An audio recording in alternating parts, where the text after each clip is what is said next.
मान्य सदस्यहरू, आजको शून्य र विशेष समयको कार्यक्रम नरहने बेहोरा जानकारी गराउँछु। मान्य सदस्यहरू, प्रतिनिधि सभा नियमावली 2079 को नियम 15 को उपनियम 2 बमोजिम आकस्मिक, शून्य, विशेष र अन्य समयमा प्रमुख प्रतिपक्षी लगायतका मान्य सदस्यहरूले उठाउनु भएको विषयहरूका सम्बन्धमा जवाफ दिनको लागि सम्माननीय प्रधानमन्त्री श्री पुष्पकमल दाहाल प्रचण्डले समय माग गर्नुभएको छ। अब म उहाँलाई समय दिन्छु।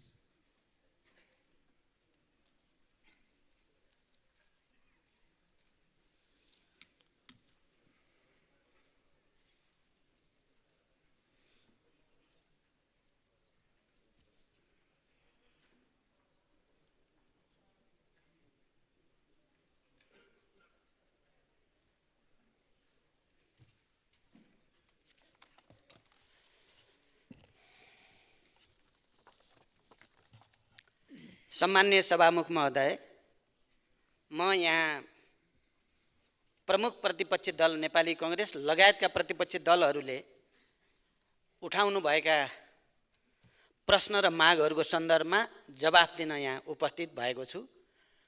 त्यसबारे मैले कुरा राख्नु अगाडि म पनि हिजो रुकुम पश्चिमबाट आउँदै गरेको बस बागलुङको निसी खोलामा दुर्घटना हुँदा मृत्युवरण गरेका नागरिकहरूप्रति श्रद्धाञ्जली, शोक सन्तप्त परिवारजनप्रति समवेदना प्रकट गर्न चाहन्छु र नेपाल सरकारको तर्फबाट घाइतेहरूको उपचारको निम्ति र सब व्यवस्थापनको निम्ति गर्नुपर्ने सबै काम गरिने प्रतिबद्धता पनि व्यक्त गर्न चाहन्छु। अब म एउटा विशेष राजनीतिक परिस्थितिमा नयाँ गठबन्धनको सरकार बनेपछि सम्मानित संसदमा मान्य उपप्रधानमन्त्री तथा गृहमन्त्री रवि लामिछानेको विषयमा प्रतिपक्षी दलका मान्य सांसदहरूले उठाउनु भएको विषय प्रश्न पार्न चाहन्छु। मैले यो विषयलाई गतकालमा पनि मिडिया ट्रायल विभिन्न रूपमा चर्चा परिचर्चा हुँदै आएको थियो, तर यसको गम्भीरता कति हो, कति सत्य हो होइन भन्ने बारेमा त्यति धेरै गम्भीर रूपले हेर्ने स्थिति बनेको थिएन। तर अहिले सदनमा नेपाली कांग्रेस जस्तो लामो संसदीय अनुभव र इतिहास भएको पार्टीले यति गम्भीर रूपले उठाएपछि मैले पनि यसको जवाफ दिनुपर्ने सन्दर्भमा आफैले यसको बारेमा खोजबिन गर्ने, सम्बन्धित सरकारी निकायका रिपोर्टहरू र भनाइहरू चाहिँ अलि गहिरो गरी अध्ययन गर्ने मैले कोसिस गरेँ। त्यसको आधारमा म यो सम्मानित संसदमा आफ्नो कुरा राख्न चाहन्छु। मेरो सरकारको पहिलो प्राथमिकता नै सुशासन रहेको र सुशासन कायम गर्ने विषयमा कुनै पनि सम्झौता नहुने मैले यस सम्मानित सदनमा विश्वासको मत लिने क्रम र अन्य सन्दर्भमा पनि बडो स्पष्टसँग राख्दै आएको छु। सुशासनको सङ्कल्प लिएरै मैले सरकारको नेतृत्व गरेदेखि नै ठुल्ठुला भ्रष्टाचार, सुन तस्करी, जग्गा हिनामिना लगायतका काण्डहरूको छानबिन भइरहेको र यसलाई अझ प्रभावकारी बनाउँदै अगाडि बढेको तथ्य पनि म यो सम्मानित सदनलाई जानकारी गराउन चाहन्छु। यसमा मैले कसैलाई काखा कसैलाई पाखा होइन, दोषी जोसुकै भए पनि त्यो नछुटोस्, निर्दोष नपरोस् भन्ने मान्यतालाई दृढताको साथ पालन गर्दै पनि आएको छु। मैले लामो व्याख्या गर्नु पर्दैन, हालैका सबै घटनाक्रमहरूले पनि त्यो कुरालाई पुष्टि गरिरहेकै छन्। जहाँसम्म मान्य उपप्रधानमन्त्री तथा गृहमन्त्री रवि लामिछानेका विषयमा प्रतिपक्षी दलहरूले उठाउनु भएको कुरा छ, हालसम्मको अनुसन्धानले उहाँ सहकारीको सञ्चालक समिति, लेखा समिति, ऋण समिति, कर्मचारी लगायत कुनै पनि जिम्मेवारी र भूमिकामा नरहेको र अदालतमा विचाराधीन मुद्दामा पनि उहाँ कहीँ कतै जोडिएको देखिएको छैन।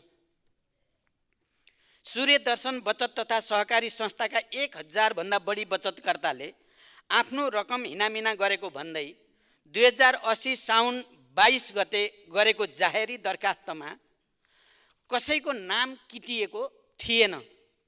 यो दरखास्त उप प्रहरीले अनुसन्धान गरी बुझाएको प्रतिवेदनका आधारमा सहकारीको रकम हिनामिना गर्ने कार्यमा संलग्न भएको अभियोगमा 19 जनालाई प्रतिवादी कायम गरी कास्की जिल्ला अदालतमा 2080 असोज 18 गते मुद्दा दायर गरेको तथ्य स्पष्ट छ, जुन अदालतमा अझै पनि विचाराधीन छ।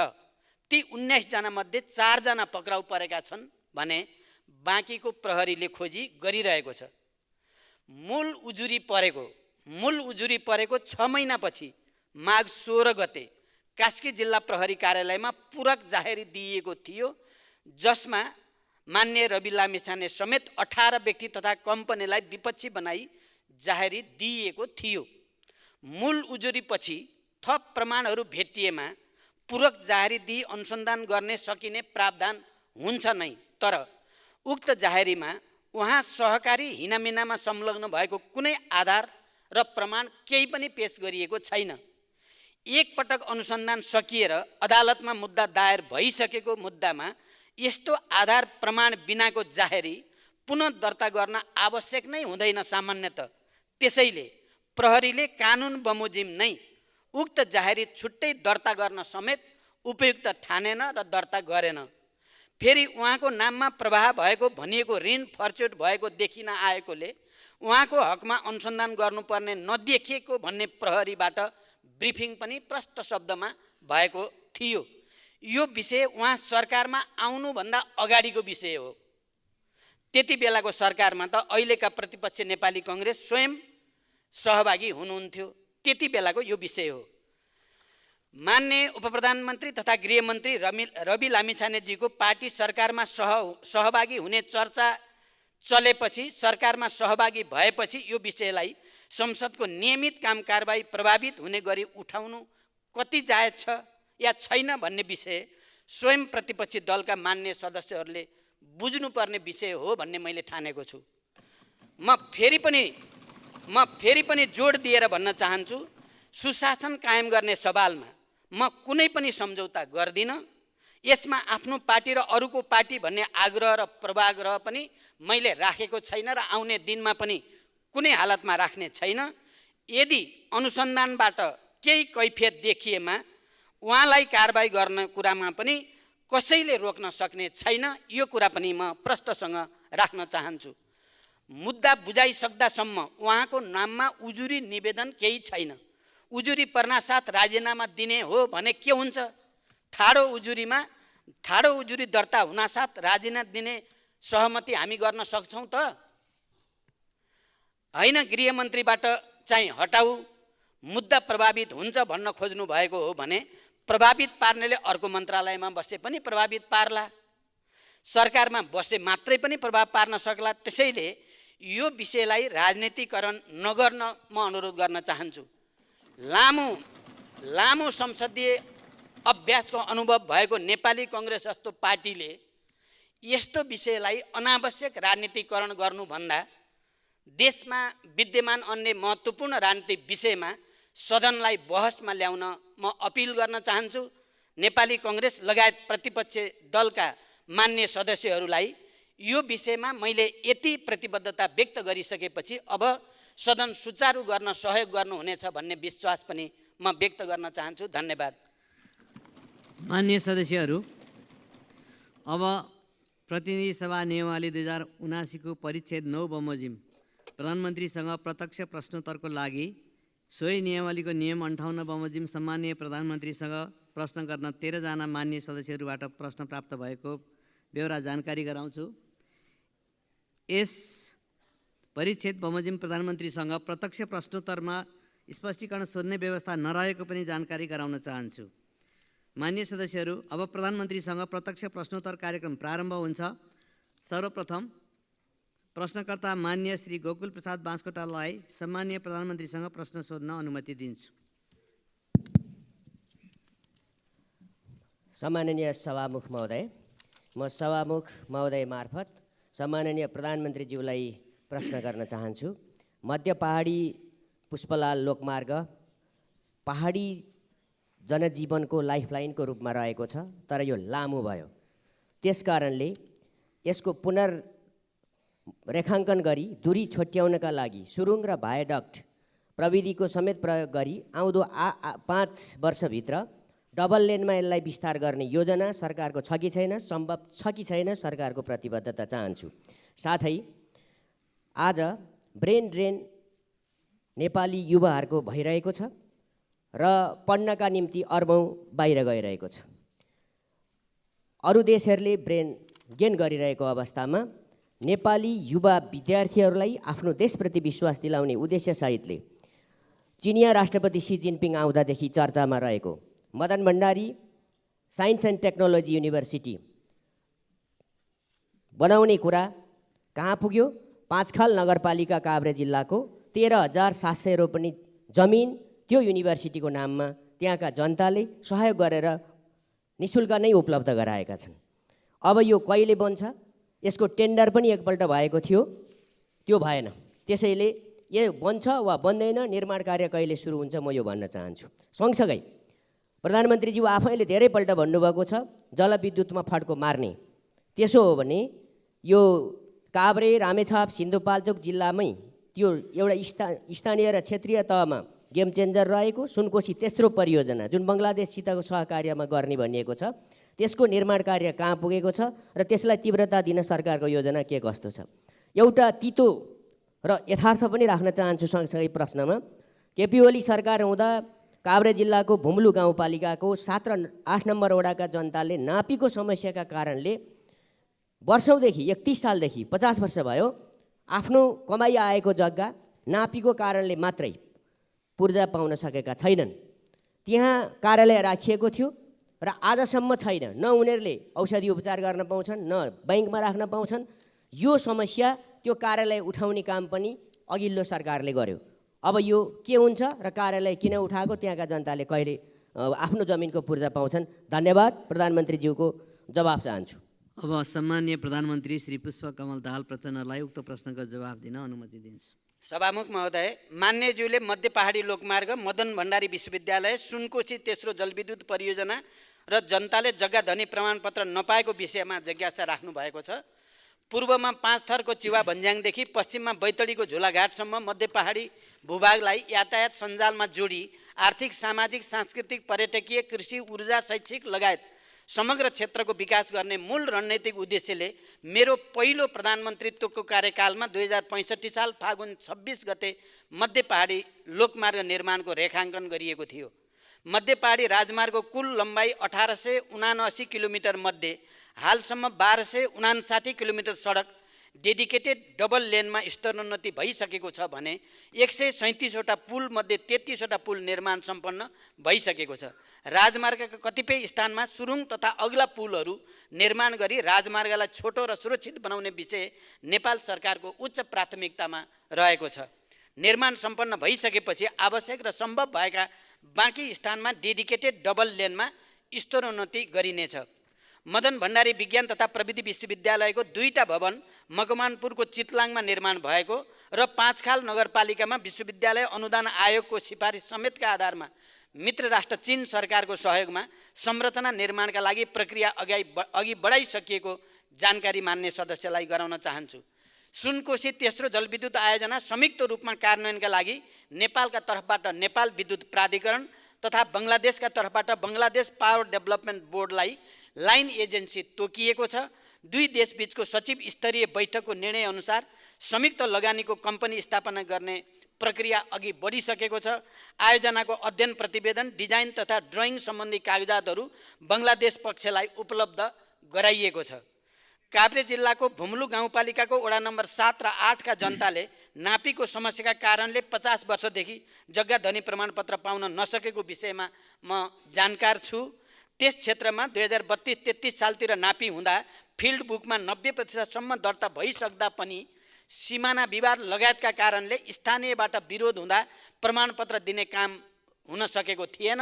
पछिल्लो समयमा यातायात पूर्वाधार निर्माण, अनौपचारिक रूपमा जग्गाको स्वामित्व हस्तान्तरण लगायतका कारणले साबिकमा नाप जाँच हुँदा र अहिलेको अवस्थामा फरक हुन आएको कारण दर्तामा समस्या देखिएको छ। तयार भएका जग्गा धनी प्रमाणपत्र वितरण गर्न तथा बाँकी काम शीघ्र सम्पन्न गर्न निर्देशन दिइसकेको सम्मानित सदनलाई जानकारी गराउन चाहन्छु। धन्यवाद। अब प्रश्नकर्ता मान्य श्री चन्द्रबहादुर विश्वकर्मा। सम्माननीय सभामुख महोदय, सभामुख महोदय मार्फत म सम्माननीय प्रधानमन्त्रीज्यूसँग प्रश्न गर्न चाहन्छु। मैले दुईवटा प्रश्न राखेको छु, एउटा भौतिक पूर्वाधारसँग सम्बन्धित, एउटा सामाजिक रूपान्तरणसँग सम्बन्धित। प्रश्न नम्बर 1 मा छ 2074 सालदेखि 2078 सालसम्म सम्पन्न हुने गरी सम्झौता भएको रापती राजमार्ग अन्तर्गत रुकुम पश्चिम खण्ड पितिबाङ खोला सडक पुल 2077 सालमा सम्पन्न हुने गरी जाजरकोट नलघाट नगरपालिका 10 रग्दा र रुकुम पश्चिम 8 नगरपालिका 3 खदी जोड्ने सडक पुल 2069 देखि 2072 सालसम्म सम्पन्न हुने गरी सम्झौता भएको मध्य पहाडी लोकमार्ग अन्तर्गत जाजरकोट र रुकुम पश्चिम जोड्ने भेरी नदी सडकको पुल नबन्दा जनताले दुःख त पाइरहेकै छन्। आशाको छटपटी त छ नै, उल्टै ठेकेदारहरूले मजदुरको ज्याला, होटेलको र दोकानको रासनको रकम समेत नदिई बेपत्ता समेत भई जनतालाई थप पीडा थपिएको अवस्था छ सभामुख महोदय। र यी निर्माण कार्यहरू समयमा सम्पन्न नभई अल्पत्र हुनुमा के कति कारण हो? यसमा सरकार किन मौन रहेको छ र यसको निर्माण कहिलेसम्म हुन्छ, यसको स्पष्ट जवाबमा पाउन चाहन्छु। अरू कुरा, चौरजारी नगरपालिका अन्तर्गत चौरजारीमा जुन हवाई उडान 2075 सालदेखि बन्द भइरहेको छ, त्यहाँ भौतिक पूर्वाधारको हिसाबबाट सम्पन्न छ, सुरक्षाको हिसाबबाट सम्पन्न छ र त्यहाँ एउटा प्यासेन्जरको हिसाबबाट पनि आवश्यक छ, तर त्यो अहिलेसम्म सञ्चालन हुन नसक्ने कारण के हो? यसको जवाबमा पाउन चाहन्छु मन्त्रीज्यूबाट, प्रधानमन्त्रीज्यूबाट। त्यस्तै प्रकारले 2 नम्बर प्रश्न छ कि उपेक्षित दलित वर्ग उत्थान विकास समिति, वादी विकास समिति र पिछडा वर्ग उत्थान विकास समिति 2075 सालदेखि सरकारले कोमामा राखेको छ। यी विकास समितिले नेतृत्व गर्ने समुदायको विकास, अन्य समुदाय सरह विकास भएकोले अब यी संस्थाहरू आवश्यक नभएको ठहर गरी कोमामा राखेको हो कि वा लोकतन्त्रले जन्माएका संस्थाहरूलाई गणतन्त्रले उखेल्नुपर्ने बाध्यता हो? यो स्पष्ट जानकारीको लागि म अनुरोध गर्छु। धन्यवाद। सम्माननीय प्रधानमन्त्री। सम्मान्य सभामुख महोदय, जाजरकोट र रुकुम पश्चिम जोड्ने भेरी नदी पुल विक्रम सम्वत 2069 मा सम्झौता भई निर्माण सुरु भएकोमा विभिन्न कारणवश निर्माण व्यवसायीले कार्य अधुरो छाडेकोले यही आर्थिक वर्षमा ठेक्का अन्त्य गरी नयाँ ठेक्का आह्वान गरिएको, तर कुनै पनि निर्माण व्यवसायीको प्राविधिक प्रस्ताव स्वीकृत नभएकोले ठेक्का कार्य अगाडि बढाउन नसकिएको हो। यसमा यही चैत्र महिनाभित्र अर्को ठेक्काको सूचना प्रकाशित गर्ने गरी तयारी भइरहेकोमा जानकारी गराउन चाहन्छु। पितिबाङ खोला पुल समयमा नै निर्माण नगरिएपछि ठेक्का तोड्न सूचना जारी गरिएकोमा सम्बन्धित निर्माण व्यवसायी सम्पर्कमा आएको र काम सम्पन्न गर्ने प्रतिबद्धता व्यक्त गरेको जानकारी पनि म माननीय सदस्यलाई गराउन चाहन्छु। रुकुम पश्चिमको चौरजारी विमानस्थल सुचारू गर्न आवश्यक प्रबन्ध गरी सञ्चालन गर्ने व्यवस्था मिलाउन सरकार प्रयत्नशील रहेको जानकारी पनि म गराउन चाहन्छु। मान्यज्यूले उल्लेख गर्नुभएका उपेक्षित उत्पीडित दलित वर्ग उत्थान विकास समिति, वादी विकास समिति र पिछडा वर्ग उत्थान विकास समितिका समस्याहरूको बारेमा सरकार जानकार छ। सामाजिक, सांस्कृतिक, राजनीतिक तथा आर्थिक रूपमा ऐतिहासिक विभेदमा परेका दलित लगायतका समुदायको संविधान प्रदत्त अधिकारको रक्षा गर्ने विषयलाई अत्यन्त गम्भीरताको साथ सरकारले लिएको छ। दलित क्षेत्रमा क्रियाशील नागरिक सङ्घ संस्था, नागरिक अगुवा तथा राष्ट्रिय दलित आयोग लगायतका निकायसँगको परामर्शमा दलित विकास प्राधिकरण स्थापना गर्न सरकारले पहल गर्ने विषयमा यसअघि नै मैले सम्मानित सदनलाई जानकारी गराएको स्मरण गराउन चाहन्छु। धन्यवाद। अब प्रश्नकर्ता मान्य सदस्य श्री गंगा प्रसाद यादव।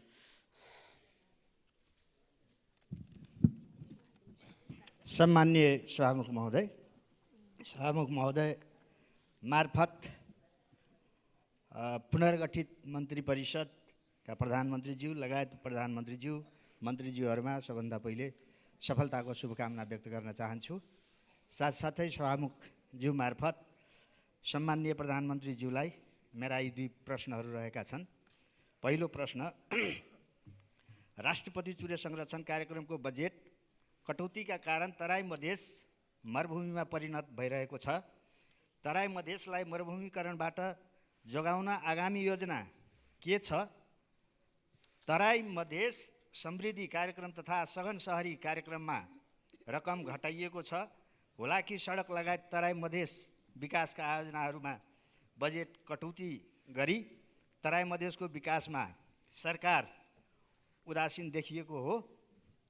दोस्रो प्रश्न, प्रधानमन्त्रीज्यू, मधेसको मूल समस्या दहेज, विभेद, सुशासन, विकास निर्माणमा राज्यबाट हुँदै आएको असमानता, शिक्षा स्वास्थ्यमा व्यापारीकरण, विभिन्न क्षेत्रमा रहेको सिन्डिकेटलाई हटाउन तेस्रो पटक प्रधानमन्त्री भइरहँदा भुइँ मान्छेको मुक्तिको लागि लामो सङ्घर्ष गर्नुभएको तपाईँबाट 2 पटक प्रधानमन्त्री हुँदा केही परिवर्तन हुन नसकेको अवस्थामा अब परिवर्तनको आशा गर्ने तपाईँसँग के कस्ता नीति र कार्यक्रम छन् जनताले बुझ्ने भाषामा बताइदिनुहुन्छ कि? धन्यवाद। सम्माननीय प्रधानमन्त्री। सभामुख महोदय, चुरे तराई मधेसको संरक्षण तथा व्यवस्थापन एवं मरुभूमिकरण नियन्त्रणका लागि 2071 सालमा राष्ट्रपति चुरे तराई मधेस संरक्षण विकास समिति गठन गरी राष्ट्रिय गौरवको आयोजनाको रूपमा सञ्चालन भइरहेको तथ्य सबैलाई अवगत नै छ। यस कार्यक्रमलाई अझै प्रभावकारी बनाउन चुरे संरक्षण तथा व्यवस्थापन गुरु योजना परिमार्जन भई स्वीकृतिको प्रक्रियामा रहेको तथ्य पनि सबैलाई जानकारी नै छ।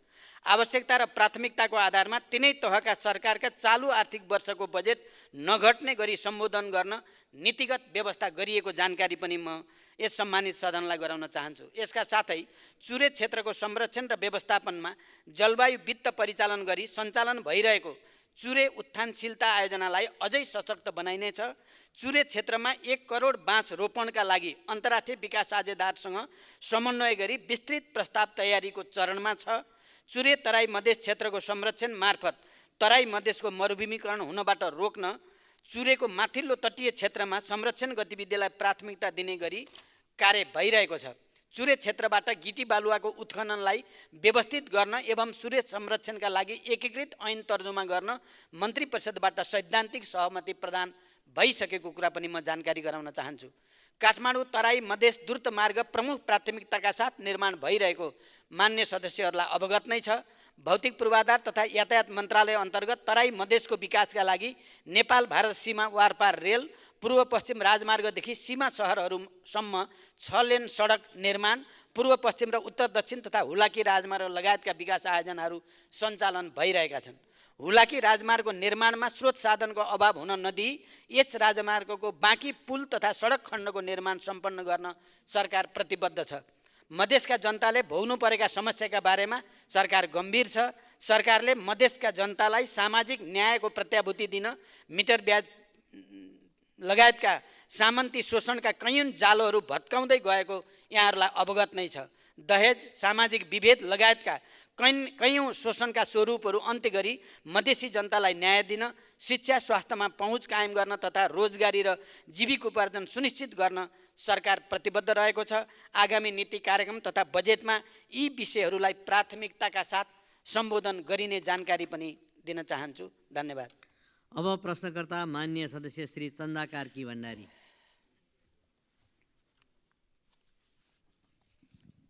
माननीय सभामुखज्यू, हुन त मैले सोध्नुपर्ने प्रश्नको क्वेसन चाहिँ पहिले नै आउट भइसकेको छ। सम्मान्य प्रधानमन्त्रीज्यूलाई मैले प्रश्न सोध्नका लागि मात्रै मैले सोधेको होइन। प्रधानमन्त्रीज्यू, यहाँको ध्यानाकर्षण भएपछि यो कामले पक्कै पनि गति लिन्छ र चाहेमा फत्ते पनि हुन्छ भन्ने विश्वासले मात्रै मैले यो प्रश्न राखेको हुँ। र स्वास्थ्य सबैको लागि सबैभन्दा महत्त्वपूर्ण कुरा हो भनेर म भन्दै आएको छु, कराउँदै आएको छु। तर बुझ्नेलाई यो कुरा गहिरो छ, नबुझ्नेलाई मैले बुझाउन धेरै समय लाग्छ। प्रधानमन्त्रीज्यू, संविधानको धारा 35ले स्वास्थ्यलाई मौलिक हकको अन्तर्गत राखेको छ र यो मौलिक हकको प्रत्याभूति आम नागरिकलाई गराउने सबैभन्दा उपयुक्त माध्यम स्वास्थ्य बिमा कार्यक्रम नै हो भन्ने कुरामा दुई मत छैन। वर्तमान संविधानको धारा 51 जमा पनि नागरिकको स्वास्थ्य बिमा सुनिश्चित गर्ने व्यवस्था मिलाउने कुरा प्रष्ट उल्लेख पनि गरिएको छ। तर सरकारले बिमा कार्यक्रम लागू गरेको 7.5 वर्ष भइसक्यो, तर पनि हाम्रो स्वास्थ्य बिमा कार्यक्रम प्रभावकारी बन्न सकेको छैन। प्रधानमन्त्रीज्यू, देशभरमा 43% मात्रै स्वास्थ्य बिमा पुगेको छ भने मध्य प्रदेशमा, म फेरि दोहोऱ्याउँछु, मध्य प्रदेशमा 8.6% नागरिकले मात्रै बिमा सेवा पाएको चित्त दुख्दो तथ्याङ्क छ। प्रधानमन्त्रीज्यू, यहाँको ध्यान आकर्षण गराउन चाहन्छु। कर्णाली र सुदूरपश्चिमको हालत पनि त्यस्तै छ। यसको कार्यान्वयनमा भएको यस्तो कमजोरीको कारण के होला? प्रधानमन्त्रीज्यू, बिमितहरूको लागि गुणस्तरीय स्वास्थ्य सेवा, तोकिएको औषधिको उपलब्धता र उपचार प्रक्रिया नभएर हो कि स्वास्थ्य संस्था पहुँचमा नहुँदा योगदानको प्रिमियम बुझाउनु पर्ने कुनै औचित्य नभएर हो कि अस्पतालहरूलाई बिमितको औषधि उपचार खर्च बापतको भुक्तानी बिमा बोर्डले समयमा नदिएर हो कि निजी क्षेत्रको अस्पताल र मेडिकल कलेजहरूलाई संलग्न गराउन नसकेर हो कि स्वास्थ्य बिमा बोर्डमा आवश्यक दक्ष जनशक्ति नभएर स्वास्थ्य बिमा बोर्ड आफै बिरामी भएर हो कि स्थानीय तहमा बिमा ज्ञान सम्बन्धी अन्तर्क्रिया हामीले गर्न नसकेर हो कि प्रधानमन्त्रीज्यू अब सरकारले जनतामा कसरी स्वास्थ्य बिमाको पहुँच बढाउने हो र बिमाका आधारमा सन् 2030 सम्ममा सबैका लागि स्वास्थ्य सेवा सुनिश्चित गर्न लिएको लक्ष्य हामीले कसरी पुरा गर्ने होला? धन्यवाद। सम्माननीय प्रधानमन्त्री। सभामुख महोदय, मान्यज्यूले स्वास्थ्य बिमालाई प्रभावकारी बनाउने विषयमा सान्दर्भिक जिज्ञासा राख्नु भएको छ। नागरिकहरूको स्वास्थ्य उपचारका क्रममा हुने वित्तीय जोखिम कम गर्न स्वास्थ्य बिमा बोर्ड मार्फत सामाजिक स्वास्थ्य बिमा कार्यक्रम सञ्चालनमा रहेको छ। हालसम्म 33.2% घर परिवार तथा 24.7% जनसङ्ख्या स्वास्थ्य बिमाको दायरामा आएको र 75.751 पालिकासम्म स्वास्थ्य बिमाको पहुँच पुगेको छ। तोकिएका औषधिको उपलब्धता र उपचार प्रक्रिया सरल बनाउन 2081 वैशाख 1 देखि लागू हुने गरी छुट्टै रिफिल काउन्टरको व्यवस्था गरी औषधि वितरण गर्ने तथा ज्येष्ठ नागरिकलाई सबै सेवा प्रदायक अस्पतालहरूबाट प्रत्येक मङ्गलबार जेरियाट्रिक क्लिनिक मार्फत सेवा दिने व्यवस्था मिलाइएको छ। यसैगरी आधारभूत अस्पतालहरूबाट बिमा सेवा सुरु गर्ने र निजी तथा सामुदायिक अस्पतालहरूलाई समेत सूचीकृत गरी सेवा विस्तार गर्ने तयारी भइरहेको छ। बिमितको औषधि उपचार खर्च बापतको भुक्तानी अस्पतालहरूलाई समयमै शोध भर्ना गर्न थप जनशक्तिको व्यवस्था गरी हरेक 2 महिनामा शोध भर्ना हुने व्यवस्था मिलाइएको छ। स्वास्थ्य बिमा बोर्डको स्थायी सङ्गठन संरचना स्वीकृतिको प्रक्रियामा रहेको छ। दक्ष जनशक्ति व्यवस्थापनका लागि 155 जना जनशक्ति पदपूर्तिको प्रक्रिया अगाडि बढिसकेको छ। स्वास्थ्य बिमा कार्यक्रममा देखिएका समस्या समाधान गर्न लागि अनलाइन सदस्यता तथा नवीकरणसँगै बिमा सक्रिय हुने व्यवस्थासहित स्वास्थ्य बिमा नियमावली संशोधनको प्रक्रियामा रहेको छ। त्यसै गरी 25 जिल्लामा 2074 सालमा वितरण भएका गरिब परिचय पत्रको म्याद थप गर्ने र बाँकी जिल्लामा पनि यसलाई विस्तार गर्दै सरकारले अति गरिब नागरिकको प्रिमियमको व्यवस्था गरी बिमा गर्ने विषयमा गृह कार्य गरिरहेको छ। त्यसै गरी नागरिकता, जग्गा पास लगायतका सामाजिक सेवाको क्रममा स्वास्थ्य बिमा परिचय पत्र अनिवार्य गर्ने, वैदेशिक रोजगारीमा जानेहरूको परिवारको अनिवार्य बिमा, आम्दानी अनुसारको प्रिमियमको आधारमा सबै कर्मचारी, शिक्षक, जनप्रतिनिधिहरूको अनिवार्य बिमा गर्ने लगायतका सबै प्रकारका स्वास्थ्य सुरक्षाका कार्यक्रमहरूलाई स्वास्थ्य बिमा मार्फत एकीकृत गर्ने र स्वास्थ्य बिमा कार्यक्रमलाई राष्ट्रिय गौरवको अभियानका रूपमा घोषणा गर्ने लगायतका विषयमा सरकारले गृह कार्य गरिरहेको छ। धन्यवाद। अब प्रश्नकर्ता माननीय सदस्य डाक्टर चन्द्रकान्त भण्डारी।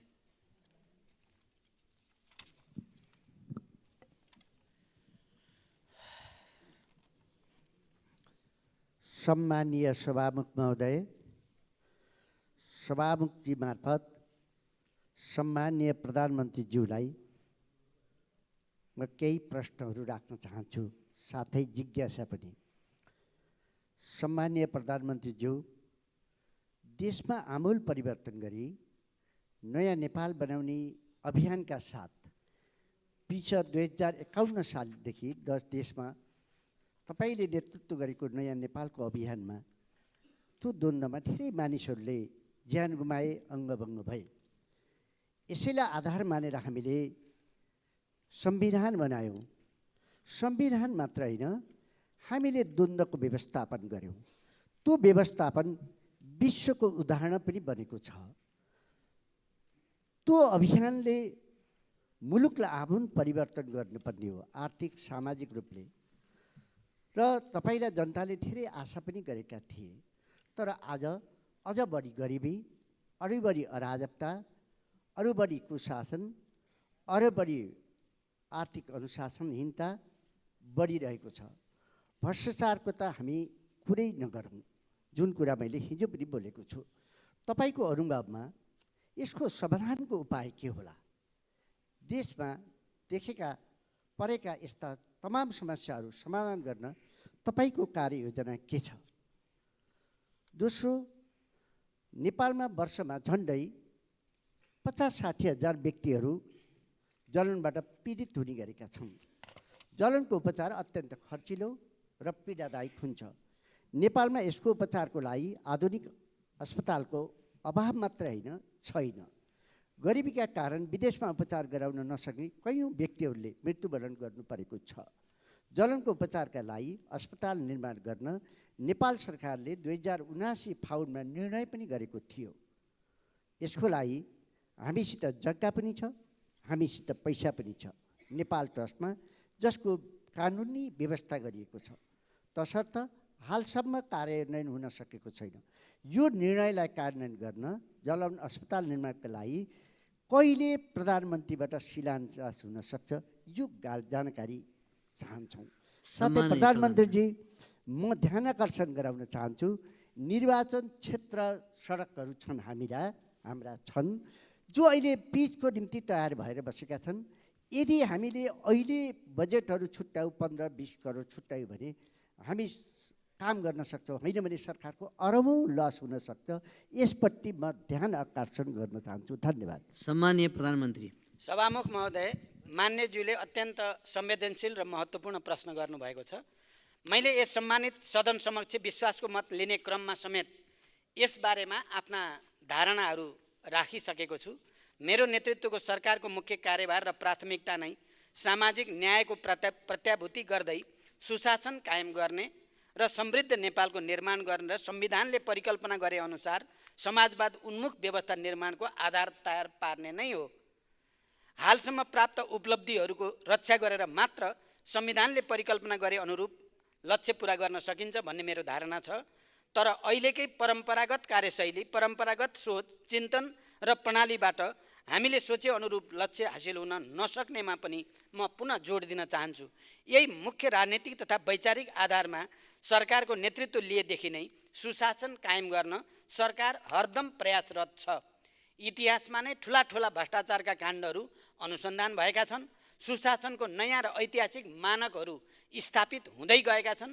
त्यसै गरी गरिबीको अन्त्य गर्न, सामाजिक निराशालाई चिर्न, आर्थिक प्रणाली तथा जनतालाई प्रत्यक्ष प्रत्याभूति हुने किसिमका सामाजिक सुरक्षा, रोजगार लगायतका कतिपय कार्यहरू अघि बढेको यहाँहरूलाई अवगत नै छ। सरकारले यसलाई अझै प्रभावकारी ढङ्गले अगाडि बढाउनेछ भन्ने म विश्वास दिलाउन चाहन्छु र आउने नीति कार्यक्रम र बजेटमा हामीले केही गुणात्मक रूपले उत्पादन र रोजगारी सृष्टि गर्ने गरी जाने तयारी भइरहेको पनि म जानकारी गराउन चाहन्छु। मान्यज्यूले जलन उपचार अस्पतालको सम्बन्धमा सान्दर्भिक जिज्ञासा राख्नु भएको छ। मसँगको भेटमा पनि पटक पटक मान्य सदस्यले जलन अस्पताल स्थापना गर्ने र मैले शिलान्यास गरोस् भन्ने जिज्ञासा राख्दै आउनु भएको छ। कीर्तिपुरको वर्ण अस्पताललाई जलनको प्रमुख अस्पतालका रूपमा विस्तार गर्न सरकारबाट अनुदान दिने प्रक्रिया अघि बढेको छ। वर्ण अस्पताल विस्तार गर्ने मन्त्रीपरिषदको निर्णय कार्यान्वयन सम्बन्धमा कीर्तिपुरको वर्ण अस्पतालका अतिरिक्त वीर अस्पताल, शिक्षण अस्पताल, पाटन अस्पतालमा जलन युनिट स्थापना गरी सेवा विस्तार गरिँदैछ। प्रदेशमा रहेका केन्द्रीय अस्पतालहरूमा समेत जलन युनिट स्थापना गरी मध्यम प्रकारको जलनको त्यही उपचार गर्ने र कडा किसिमको लागि रेफरल गर्ने व्यवस्था मिलाइनेछ। स्वास्थ्य कर्मीहरूलाई जलनको प्राथमिक उपचारको तालिमको व्यवस्था सुरु गरी प्राथमिक उपचार र सम्बन्धित ठाउँमा समयमै प्रेषण गर्ने व्यवस्था मिलाउने र समन्वय गर्ने काम पनि भइरहेको म यस सम्मानित सदन समक्ष जानकारी गराउन चाहन्छु। धन्यवाद।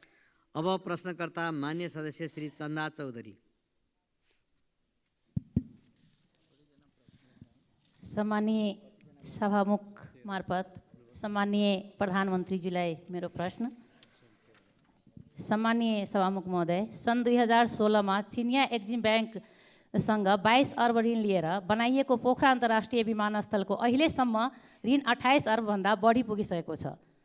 अबको 13 वर्षमा चिनिया ब्याङ्कलाई सबै सावा ब्याज तिर्न भनी शर्त राखिएको उक्त विमानस्थल बनाउन मात्र हाम्रो आन्तरिक स्रोतबाट जग्गा अधिग्रहणको लागि 9 अर्बभन्दा बढी खर्च भएको छ। यसरी ऋणसहित लगभग 32-33 अर्बमा बनेको अन्तर्राष्ट्रिय विमानस्थल उद्घाटन भएको 14 महिनासम्म पनि कुनै अन्तर्राष्ट्रिय व्यावसायिक उडान नहुनु भनेको कतै यो संरचना हाम्रो लागि ऋण पासो त बनिरहेको छैन। उक्त विमानस्थल सम्मानीय प्रधानमन्त्रीज्यूले नै आजभन्दा 14 महिना अघि उद्घाटन गर्नुभएको थियो र चिनिया इन्भेस्टरले उक्त कार्यक्रममा पोखरा अन्तर्राष्ट्रिय विमानस्थल उहाँको बेल्ट एन्ड रोडको उपहार हो भनेर सार्वजनिक रूपमा भन्नुभएको थियो। 1 वर्ष बित्दा चिनिया ब्याङ्कलाई नै तिर्नुपर्ने सावा ब्याज बढेर हामीले धान्न नसक्ने परियोजनालाई चीनले नै आफ्नो उपहार भन्ने र भन्नु, अर्थतन्त्रले धान्नै नसक्ने परियोजना हरू सञ्चालन गर्नु हो। सम्मानीय प्रधानमन्त्रीज्यू, 1 वर्षमा 4वटा चार्टर फ्लाइट र त्यहीबाट फर्किँदा एउटा व्यावसायिक उडान भनेर पोखरा अन्तर्राष्ट्रिय विमानस्थलले उक्त 30 अर्बभन्दा बढी ऋण अबको 13 वर्षमा कसरी तिर्न सक्छ? सम्मानीय सभामुखजी मार्फत सम्मानीय प्रधानमन्त्रीजीलाई मेरो यो क्वेसन, उक्त विमानस्थलले सो ऋण आफै तिर्न सक्ने गरी सक्षम बनाउनको लागि सम्मानीय प्रधानमन्त्रीजीको अहिलेको योजना के होला भनेर सम्मानित सदन र जनतालाई जानकारी गराइदिन हुनको लागि हार्दिक अनुरोध गर्दछु। धन्यवाद। जय नेपाल। सम्माननीय प्रधानमन्त्री। सभामुख महोदय, पोखरा विमानस्थलबाट अन्तर्राष्ट्रिय उडान सञ्चालन तथा व्यवस्थापनका लागि सार्वजनिक निजी साझेदारीको आधार तयार गर्न समिति गठन भई कार्य भइरहेको जानकारी गराउन चाहन्छु। समितिको प्रतिवेदनका आधारमा विमानस्थल सञ्चालन तथा अन्तर्राष्ट्रिय उडानका बारेमा आवश्यक व्यवस्था मिलाइनेछ। पोखरा अन्तर्राष्ट्रिय विमानस्थल निर्माणका लागि लिएको ऋणलाई अनुदानका रूपमा रूपान्तरण गर्न कूटनीतिक पहल सुरु गरिएको छ। यससँग जोडिएका वित्तीय व्यवस्थापनका विषयमा आवश्यक समन्वय गरिनेछ। पोखरालाई पर्यटकीय राजधानी घोषणा गरिएसँगै यस विमानस्थलबाट देशका विभिन्न क्षेत्रमा क्षेत्रीय विमानस्थल र अन्य विमानस्थल समेत हवाई सेवा सञ्चालन गरी आन्तरिक पर्यटनको विकास गर्ने कार्य सरकारको प्राथमिकतामा रहेको छ। हालै भएको मेरो चीन भ्रमणका सन्दर्भमा चीनका विभिन्न सहरहरूबाट अन्तर्राष्ट्रिय उडान सिधै पोखरा अन्तर्राष्ट्रिय विमानस्थलमा ल्याउनको लागि छलफल र एउटा सैद्धान्तिक सहमति भएको छ। मलाई विश्वास छ छिटै त्यस्ता अन्तर्राष्ट्रिय उडानहरू पोखरा अन्तर्राष्ट्रिय विमानस्थलमा आउनेछन् र यो समस्याको समाधान हुनेछ। धन्यवाद। अब प्रश्नकर्ता मान्य सदस्य श्री छिरिङ डमडुल लामा भोटे।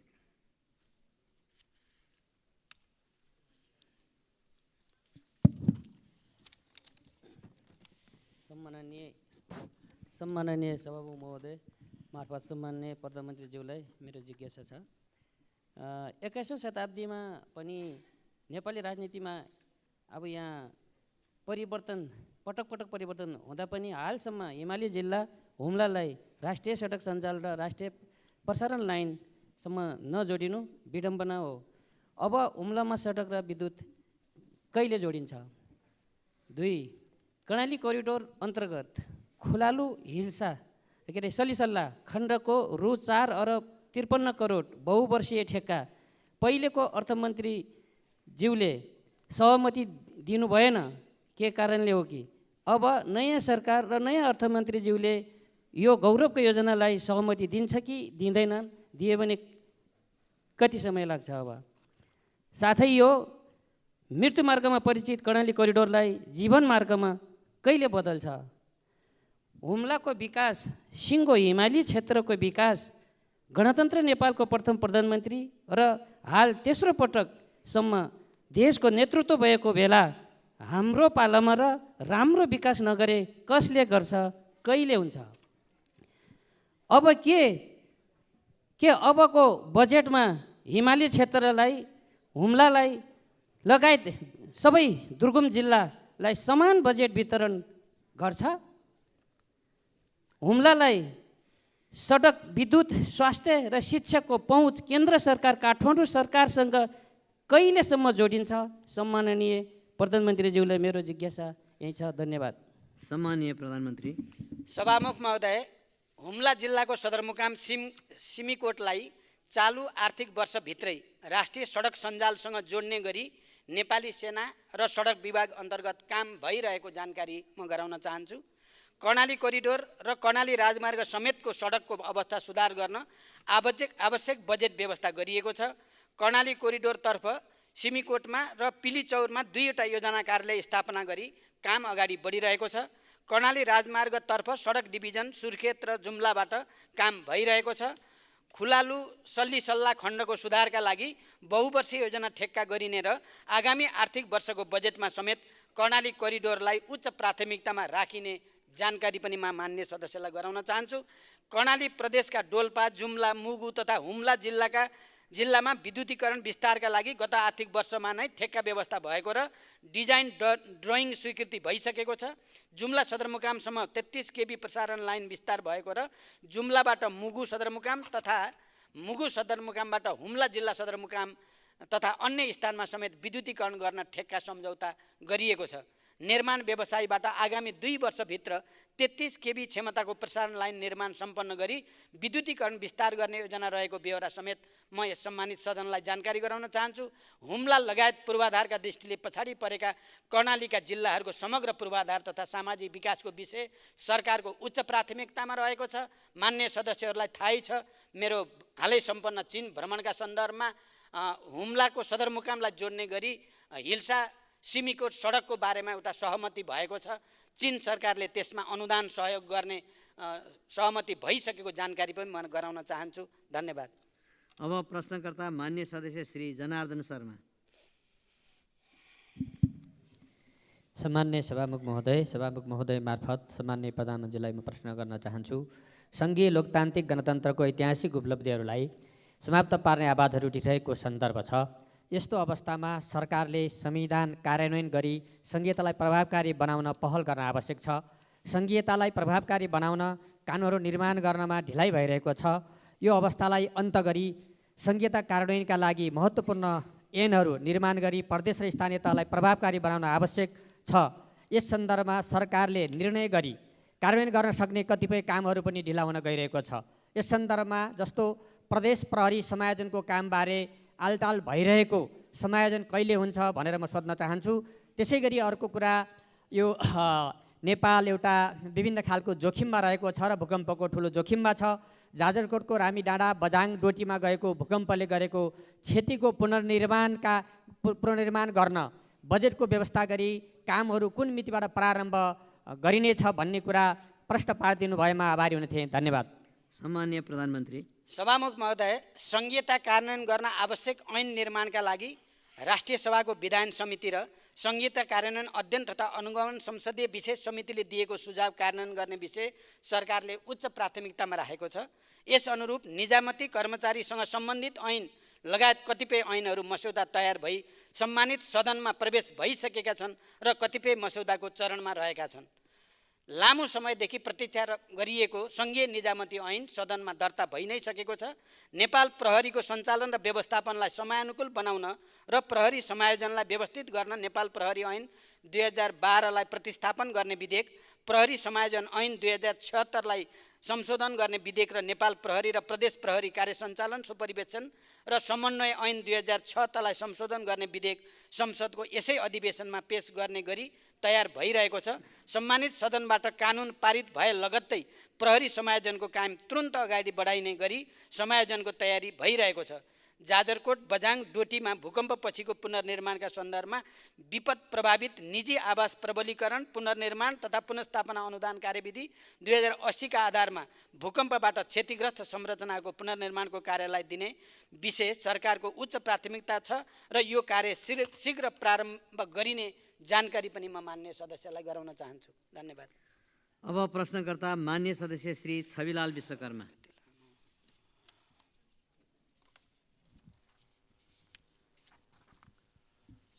सम्माननीय सभामुख महोदय, मैले प्रतिनिधित्व गर्ने रूपन्देही निर्वाचन क्षेत्र नम्बर 1 समेतका नेपाली जनताका तर्फबाट यो सम्मानित सदनमा सम्माननीय प्रधानमन्त्रीज्यूबाट निम्न प्रश्नहरूको जवाब चाहन्छु।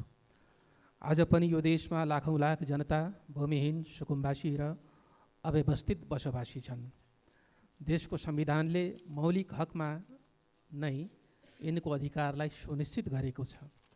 भूमिहीन दलितको हकमा सोको कार्यान्वयन गर्न कानुन समेत बनिसकेको छ।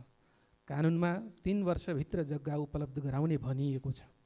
त्यो 3 वर्ष कहिले आउँछ प्रधानमन्त्रीज्यू? यस प्रकार वर्षौँ वर्ष जमिन भोग चलन गरेका तर आफ्नो नाममा केही नभएका राष्ट्रिय आवास कम्पनीको आलटालले पीडित यी अव्यवस्थित बसोबासीको समस्या कहिले सम्बोधन हुन्छ? पुस्ता दर पुस्ता सुकुम्बासी हुन बाध्य यी जनतालाई लाल पूर्जा चाहियो, आश्वासन अब चाहिएन, पुग्यो। हामी भन्दैछौँ व्यवस्था बदल्यौँ, अब जनताको अवस्था बदल्छौँ। यो संविधानको मुख्य विशेषता भनेको सङ्घीयता, लोकतन्त्र, गणतन्त्र, समानुपातिक समावेशिता र धर्मनिरपेक्षता हुन्। यसमा कुनै दुविधा छैन। तर समाजको संरचनामा पिँधमा रहेका लगभग 14% दलित जनताको प्रतिनिधित्व हामीले कता खोज्ने हो? संविधानको कार्यान्वयन कसले गर्ने हो? स्वयं प्रधानमन्त्रीज्यूको नेतृत्वमा रहेको मन्त्री परिषदको संरचनामा यी तस्बिर किन परेनन्? प्रदेश सरकारदेखि राज्यका सबैजसो नीति निर्माण र कार्यान्वयनका महत्त्वपूर्ण क्षेत्रमा यी पङ्क्तिहरू किन वञ्चित छन्?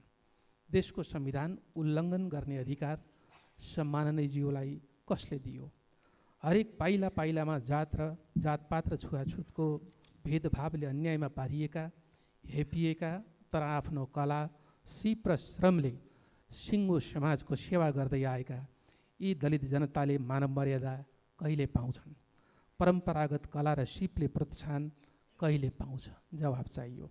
सम्मानीय सभामुख महोदय, हाम्रो दक्षिणतर्फ छिमेकी भारतसँग लगभग 1800 किलोमिटर खुला सीमा छ। सिमानामा माटोको रक्षा गरेर बसेका नेपाली जनता बिना पोसाकका सिपाही हुन्, रक्षक हुन्, तर ती सताइएका छन्, गरिबीको मारमा तिनै परेका छन्। पारीको पुलिस प्रशासनले अनेक बहानामा दुःख दिएको छ, वारिकाले पनि कम शास्ति दिएका छैनन्। सीमावर्ती जनताको सुरक्षा, विकास पूर्वाधारदेखि तिनको जीवनमा बदलाव ल्याउनका निम्ति सरकारको के योजना छ? महामानव गौतम बुद्धको जन्मस्थल लुम्बिनीको बृहत्तर विकासको गुरु योजनाले कहिले मूर्तता पाउँछ? बुद्ध मावला देवदह र बुद्धकालीन प्राकृतिक सम्पदा रोहिणी नदीको संरक्षण र करिडोर सहितको विकासको पहलमा सरकारले ध्यान नदिँदा बुद्ध जन्मस्थल लुम्बिनीमा आउने विदेशी पर्यटकले त्यस समयको अर्थात् बुद्धकालीन समयको रोहिणी नदी खोज्ने, तर हामीले विद्रूप नदी देखाउनु पर्ने स्थितिको अन्त्य कहिले हुन्छ? सम्माननीयज्यू, हरेक परिवर्तनको लागि योगदान दिने, खास गरी पछिल्लो बेलामा लोकतन्त्र गणतन्त्रको लागि भारत स्थित लाखौँ लाख प्रवासी नेपालीले काम सम्पन्न भएपछि कहिल्यै राज्यबाट स्नेह पाएनन्, सम्बोधन पाएनन्, समस्याको सम्बोधन समेत भएन। उनीहरू भन्छन् खोलो तर्यो, लौरो बिर्स्यो। रोजगारीको सिलसिलामा इजरायल पुगेका कञ्चनपुरका विपिन जोशीलाई इजरायली विद्रोही पक्ष हमासले कब्जामा लिई हालसम्म पनि बेपत्ता बनाएको छ। उनको अवस्था के छ? जवाब पाऊँ। धन्यवाद। सम्माननीय प्रधानमन्त्री। सभामुख महोदय, भूमिहीन दलित, भूमिहीन सुकुम्बासी र अव्यवस्थित बसोबासीको समस्या सम्बोधन गर्न गठित राष्ट्रिय भूमि आयोगबाट हालसम्म 5300 परिवारलाई जग्गा धनी प्रमाणपत्र वितरण गरिसकिएको र 728 स्थानीय तहसँग आयोगले सम्झौता गरिसकेको स्थिति छ। हालसम्म 14,36,400 भन्दा बढी निवेदनहरू सङ्कलन भएकोमा 10,47,122 निवेदन कम्प्युटरमा प्रविष्ट गरिसकिएको छ। आयोगका कार्यहरूलाई प्रभावकारी बनाउन वन ऐन र भूमि सम्बन्धी ऐन संशोधनको प्रक्रिया अगाडि बढाइएको छ र कानुन संशोधनसँगै हालसम्म नाप जाँच र नक्साङ्कन भइसकेका 2,43,561 किता तत्काल उपलब्ध गराउने तयारी आयोगले गरेको जानकारी गराउन चाहन्छु। राष्ट्रिय आवास विकास कम्पनी मार्फत देशका विभिन्न स्थानमा आफ्नो स्वामित्व र भोगाधिकार रहेको फुटकरतर्फ 3,043 बिघा 4 कट्ठा 2 धुर र जग्गा धनी प्रमाणपत्र भएको 172 बिघा 4 कट्ठा 8 धुर गरी कुल 3215 बिघा 8 कट्ठा 10 धुर जग्गामा साबीको पुनर्वास कार्यक्रम अन्तर्गत तत्त स्थानमा बसोबास गरिरहेका सोबासीहरूलाई घडेरी उपलब्ध गराउने नीति रहेको छ। त्यसअनुसार हालसम्म 207 परिवारलाई घडेरी उपलब्ध गराइएको छ। घडेरी उपलब्ध गराउन बाँकी 12,453 परिवारलाई आवश्यक कानुनी एवं नीतिगत व्यवस्था गरी यथाशीघ्र घडेरी वितरण गरिनेछ। दलितहरूको समग्र विकास र उचित प्रतिनिधित्वको सम्बन्धमा मैले माननीय चन्द्रबहादुर विश्वकर्माले राख्नुभएको जिज्ञासा सम्बोधन गर्ने सन्दर्भमा स्पष्ट पारिसकेको छु। अहिलेको हाम्रो क्याबिनेटमा पनि दलितहरूको प्रतिनिधित्व हुने कुरा पनि म प्रश्न गर्न चाहन्छु। सीमावर्ती क्षेत्रका नागरिकहरू सीमाका रक्षक हुन्। सीमा क्षेत्रका नागरिकको आर्थिक सामाजिक विकासका लागि सरकारले सीमा क्षेत्र विकास कार्यक्रम सञ्चालन गर्ने तयारी गरिरहेको छ। लुम्बिनी बृहत्तर विकास गुरु योजना राष्ट्रिय गौरवको आयोजनाको रूपमा कार्यान्वयन भइरहेको छ। थप सदन स्रोतको व्यवस्था गरी उक्त आयोजना कार्यान्वयनलाई तीव्रता दिइनेछ। लुम्बिनी विकास गृह योजनाभित्रका सम्पदाहरूको खोजी, उत्खनन र विकास गर्ने कार्यलाई निरन्तरता दिइनेछ। इजरायलमा अध्ययनका लागि गएका नेपाली विद्यार्थी विपिन जोशीको रिहाईका लागि सरकारले निरन्तर प्रयास गरिरहेको छ र सरकारले मध्यस्थकर्ता देशहरू मार्फत समेत निजको रिहाईको लागि संवाद अगाडि बढाएको कुरा पनि म प्रश्नसँग राख्न चाहन्छु। धन्यवाद। अब प्रश्नकर्ता मान्य सदस्य श्री गङ्गा कार्की।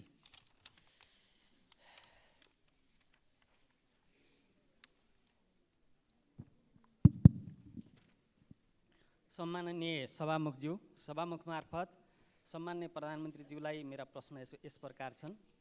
ललिता निवास, भुटानी शरणार्थी, सुनकाण्ड लगायतका फाइल खोलेर अपराधमा संलग्नलाई कारबाहीको दायरामा ल्याएकोमा वर्तमान प्रचण्ड सरकारलाई धन्यवाद दिन चाहन्छु। प्रधानमन्त्रीज्यू, बाँकी भ्रष्टाचारीका फाइलहरू खुल्छन् कि खुल्दैनन्? दुग्ध पदार्थ, माछा, कुखुराको मासुमा आत्मनिर्भर भएको मुलुकमा बिचौलियाको कारणले किसानहरू अत्यन्त मारमा परेका छन्। यसको समुचित व्यवस्थापन गर्न सरकारको योजना के छ? दूध उखु र निर्माण व्यवसायको सरकारले तिर्न बाँकी बक्यौता रकम फर्स्यौट गर्न किन ढिलासुस्ती भएको? दोलखालाई पर्यटकीय जिल्ला घोषणा गर्न सरकारको नीति के छ?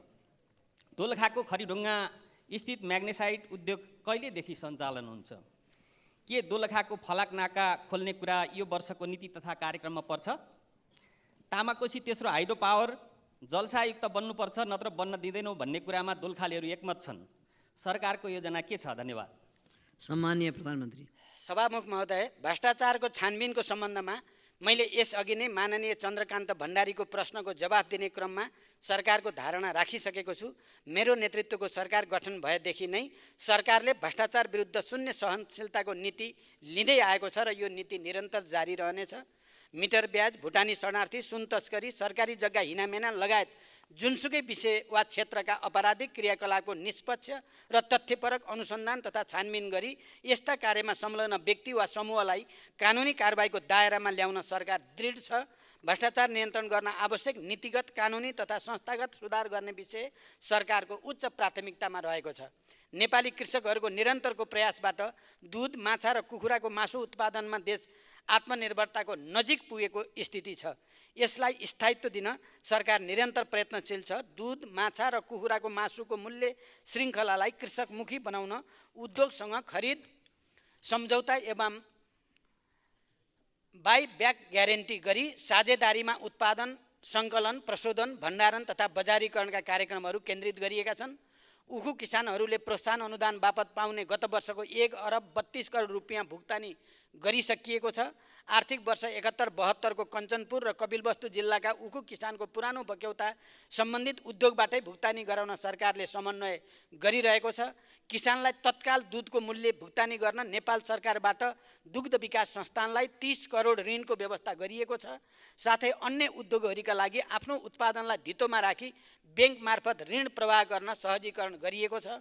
नेपालका महत्त्वपूर्ण स्थान तथा गन्तव्यलाई पर्यटकीय स्थल तोक्ने नीति अनुरूप दोलखा जिल्लामा रहेका पर्यटकीय गन्तव्यहरूको पहिचान गरी सङ्घ, प्रदेश र स्थानीय तहको समन्वयमा दोलखा जिल्लाको पर्यटन प्रवर्धनका लागि आवश्यक कार्य भइरहेको छ। तामाकोसी तेस्रो जलविद्युत आयोजनाका सन्दर्भमा आयोजनाको विस्तृत अध्ययन तथा डिजाइन कार्यपछि मात्रै आयोजना कुन रूपमा निर्माण गर्ने भन्ने निर्केल हुन्छ। आयोजनाको निर्माण गर्दा राज्यलाई बढीभन्दा बढी लाभ हुने गरी मात्र स्वीकृति दिइनेछ। दोलखाको म्याग्नेसाइट उद्योग सञ्चालनको लागि गठित कार्यदलले दिएको सञ्चालनको विकल्प सहितको प्रतिवेदन कार्यान्वयनका निम्ति अध्ययन भइरहेको छ। उक्त उद्योग सञ्चालनका लागि उद्योग सञ्चालक साझेदारले उद्योगको खानी क्षेत्रको थप अध्ययन गरिरहेको छ। प्राविधिक अध्ययन पश्चात उपयुक्तताको आधारमा उद्योग छिटै सञ्चालन गरिनेछ। दोलखाको फलाका नाका खोल्ने विषयमा मित्रराष्ट्र चीनसँग कूटनीतिक पहल भइरहेको र चीन सरकार सकारात्मक रहेको छ। छिमेकी देशहरूसँग जोडिएका सीमा नाका खोल्ने तथा व्यवस्थित गर्ने विषय सरकारको प्राथमिकतामा छ। निर्माण व्यवसायको बाँकी रकम भुक्तानी गर्ने विषयमा सम्बन्धित मन्त्रालयको माग बमोजिम आवश्यक रकम निकासा एवं भुक्तानी भइरहेको र बाँकी रकम समेत शीघ्र भुक्तानी दिने व्यवस्था मिलाइएको छ। धन्यवाद। अब प्रश्नकर्ता मान्य सदस्य श्री छिरिङ लामा तामाङ।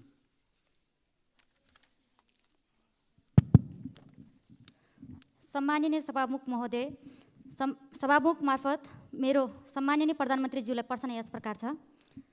गणतन्त्रका 15 वर्षमा देशको आर्थिक सामाजिक सूचाङ्कमा निकै परिवर्तन आएको छ। अँध्यारोमा रहेको देशले उज्यालो प्राप्तिको आधार र आशा थपिदिएको छ। सम्माननीयज्यू, तपाईँ पहिलोपटक देशको प्रधानमन्त्री हुँदा अर्थतन्त्रको आकार बढेको थियो। राष्ट्रिय गौरवको आयोजना तथा रणनीतिक आयोजना घोषणा मार्फत देशले भौतिक विकासको लय समातेको थियो। दोस्रो पटक देशको प्रधानमन्त्री हुँदा 18 घण्टा लोडसेडिङको अँध्यारोमा रहेको देशले उज्यालो यात्रा सुरु गरेको थियो। अहिले तेस्रो पटक प्रधानमन्त्री भइरहँदा सामाजिक न्याय, सुशासन र आर्थिक समृद्धिको महाअभियान चलेको छ। यसले निराशाको बीचमा रहेको नेपाली जनतामा आशाको किरण देखिएको छ। यो दृढ सङ्कल्प र आँट बोकेका सम्माननीय प्रधानमन्त्रीज्यूले चाहेमा मात्र कर्णालीको मुहार फेरिन सक्छ भन्ने आशा पलाएको छ। सदियौँदेखि उपेक्षामा रहेको जुम्लालाई अहिले पनि कुनै राष्ट्रिय गौरवको आयोजनाले समेट्दैन। संहितामा कर्णालीको नाममा प्राप्त अधिकार साबिक कर्णालीका जनताले उपभोग गर्न पाइरहेका छैनन्। यो अन्याय र विभेद हटाउन सम्माननीय प्रधानमन्त्रीज्यूको विशेष पहल हुनेमा कर्णालीका जनता आशावादी छन्। कर्णालीको स्रोत साधनको परिचालन गरी मूल्य श्रृङ्खला कायम गरिने भनेर विगतमा नीति तथा कार्यक्रम पनि नआएका होइनन्, तर यसको कार्यान्वयन नभएको अवस्था छ। साबिक कर्णाली जडीबुटीले सम्पन्न छ। त्यहाँ जडीबुटी प्रशोधन केन्द्रको स्थापना गरी रोजगारी सिर्जना गर्ने अवसर छ। जलविद्युतको प्रचुर सम्भावना हुँदाहुँदै जलविद्युतले प्राथमिकता नपाएको तीतो यथार्थ छ। 2062-63 देखि सडकले प्राथमिकता पाए तापनि सडकले गुणात्मक फड्को मार्न सकेको छैन। सामाजिक आर्थिक विषयको उठान गर्नुपर्ने बेलामा सडकको मुद्दा उठाउनु परेको छ। यो विडम्बना कहिलेसम्म? त्यसैले जुम्ला र माथिल्लो कर्णालीको मुहार फेर्ने स्याउ तथा सिमी विकास बोर्डको गठन, जडीबुटी सङ्कलन तथा प्रशोधन केन्द्र स्थापना, जुम्लामा रहेको स्वास्थ्य विज्ञान प्रतिष्ठानलाई नेपालकै मेडिकल क्षेत्रको नमुना शैक्षिक संस्था बनाउन आवश्यक बजेट र पूर्वाधार विकास, जुम्ला एयरपोर्टलाई विस्तार कार्यालयलाई रणनीतिक महत्त्वको रूपमा कहिले अगाडि बढाउनुहुन्छ? गत वर्ष नीति तथा कार्यक्रममा कर्णाली र सुदूरपश्चिममा एयर एम्बुलेन्स स्थापना गर्ने भनिएको थियो। अहिलेसम्म त्यो कार्यक्रम किन कार्यान्वयन भएन? माथिल्लो कर्णालीका शैक्षिक जनशक्ति र राजनीतिक जनशक्तिको संरक्षण र अभिभावकत्व कसरी गर्नुहुन्छ? धन्यवाद। सम्माननीय प्रधानमन्त्री। सभामुख महोदय, कर्णाली प्रदेशको आर्थिक तथा सामाजिक रूपान्तरणका विषयमा सरकार गम्भीर छ। कर्णाली लगायतका प्रदेशहरूलाई समृद्ध बनाउन नै हामीले लामो सङ्घर्ष मार्फत सङ्घीय लोकतान्त्रिक गणतन्त्रको स्थापना गरेका हौँ। यही तथ्यलाई मध्यनजर गरेर गत वर्षको बजेटमा कर्णाली प्रदेशमा तुलनात्मक रूपमा सबभन्दा बढी बजेट विनियोजन भएको तथ्य मान्यज्यूहरूलाई अवगत नै छ। पूर्वाधारको कमी, गरिबी, दुर्गम र पिछडिएको क्षेत्रका रूपमा चिनिएको कर्णालीलाई समृद्ध कर्णालीमा रूपान्तरण गर्न तिनै तहका सरकारबाट एकीकृत प्रयास भइरहेको छ। कर्णाली क्षेत्रमा हुने जडीबुटी लगायत कृषि र वनजन्य उत्पादन प्रवर्धन, पर्यटन विकास र प्राकृतिक स्रोतको समुचित उपयोग मार्फत विकास र समृद्धिको अपार सम्भावना रहेको कर्णालीको मुहार फेर्न नेपाल सरकार प्रतिबद्ध छ। कर्णाली र सुदूरपश्चिम प्रदेश लक्षित एयर एम्बुलेन्स स्थापना गर्ने सम्बन्धमा सरकारले हाल विपदमा परेका नागरिक र गर्भवती महिलाहरूको उद्धारका लागि नेपाली सेनाको हेलिकप्टर 24 घण्टा नै सुर्खेतमा राख्ने व्यवस्था मिलाइएको छ। यसबाट जाजरकोटमा 358, रुकुम 21, जाजरकोटमा 358, रुकुम 21 जना भूकम्प प्रभावित नागरिकहरूको उद्धार गरिनुको साथै तथा कर्णाली प्रदेशका 221 जना र सुदूरपश्चिम प्रदेशका 107 जना महिलाहरूलाई सेवा प्रदान गरिसकिएको छ। धन्यवाद। अब प्रश्नकर्ता मान्य सदस्य श्री गोमा लाभ सापकोटा।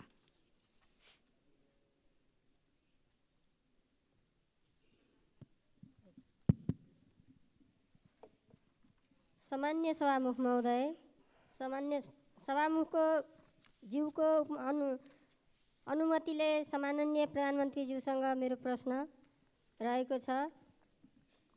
पोसाक दिवसको अवसरमा पारेर हाम्रो जनमत पार्टीले धोती लगाएर धोती दिवस मनाउने क्रममा हाम्रो पार्टीको राष्ट्रिय अध्यक्ष माननीय डाक्टर सीके राउतज्यू र माननीय मन्त्रीज्यूसहित 51 जनालाई प्रहरी प्रशासनद्वारा लछार पछार गरी बिना सूचना पक्राउ गरियो।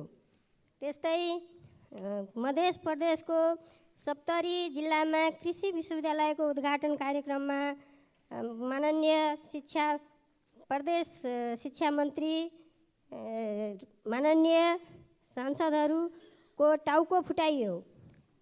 यी दुईवटा घटनाहरूमा दोषीलाई सम्माननीय प्रधानमन्त्रीज्यूबाट कुन प्रकारको कारबाही गरियो जान्न चाहन्छु। यदि कारबाही हुँदैन भने त्यो ठाउँमा सम्माननीय प्रधानमन्त्रीज्यू आफै भइदिएको भए के हुन्थ्यो? म प्रधानमन्त्रीज्यूसँग प्रश्न। सम्माननीय प्रधानमन्त्री। सभामुख महोदय, पोसाक दिवसका अवसरमा भएको घटना तथा सप्तरीमा कृषि विश्वविद्यालय उद्घाटनका बेला भएको घटनाका विषयमा मान्यज्यूले प्रश्न गर्नुभएको छ। नेपाल सरकार सबै जात जाति सम्प्रदाय र धार्मिक सामाजिक विविधतालाई सम्मान गर्दछ। नेपाल सरकार सबै जात जाति सम्प्रदाय र धार्मिक सामाजिक विविधतालाई सम्मान गर्ने भएकै कारणले जनमत पार्टीका अध्यक्ष डाक्टर सीके राउत सहित मान्य मन्त्रीज्यूलाई धोती लगाएको आरोपमा नभई निषेधित क्षेत्र उल्लङ्घन गरेको कारणले नियन्त्रणमा लिइएको हो र उहाँको रिहाइका लागि गृहमन्त्री स्वयं नै महेन्द्र पुलिस क्लबमा गई सहजीकरण गरेको तथ्य पनि म प्रश्न गर्न चाहन्छु। मान्य मन्त्रीजी जो आफै बसेको क्याबिनेटले निषेधित क्षेत्र घोषणा गर्ने अनि आफै त्यो तोड्ने कार्य पो बरु त्रुटिपूर्ण भयो भन्ने हाम्रो भनाइ हो। त्यसै गरी मध्य प्रदेश स्थित सप्तरी जिल्लामा कृषि विश्वविद्यालयको उद्घाटनका क्रममा दुई पक्षको सम्भावित भिडन्त रोक्न र शान्ति सुरक्षा कायम गर्ने क्रममा तोकिएको सीमा रेखा पार गरी अघि बढ्न खोज्ने समूहलाई रोक्न सामान्य बल प्रयोग भएको थियो। यस घटनाका बारेमा प्रहरीमा कुनै जाहेरी नपरेको विषय समेत यस सम्मानित सदन समक्ष जानकारी गराउन चाहन्छु। धन्यवाद। अब प्रश्नकर्ता मान्य सदस्य श्री चित्रबहादुर केसी।